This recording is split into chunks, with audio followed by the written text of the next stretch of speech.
একজন কৃষককে টাঙ্গাইলে কৃষি কার্ড দিয়েছে। এতে যে পরিমাণ সেই কৃষককে টল করা হচ্ছে এটা বলার মতো না।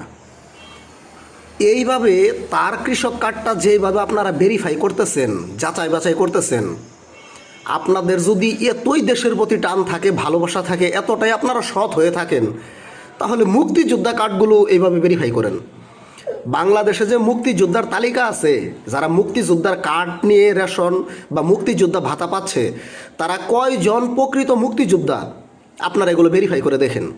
সে যে কৃষক মাঠে কাজ করে, একজন কৃষক কি প্যান্ট শার্ট পরতে পারে না?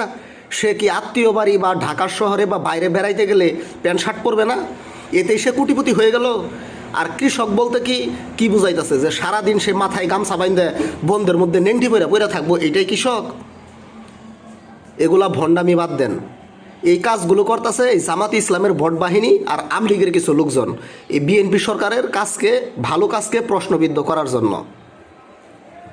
আপনারা মুক্তিযোদ্ধার কার্ডগুলো এইভাবে ভেরিফাই করেন তো। কয়জন মুক্তিযোদ্ধা 71 সালে মুক্তিযুদ্ধ করেছে?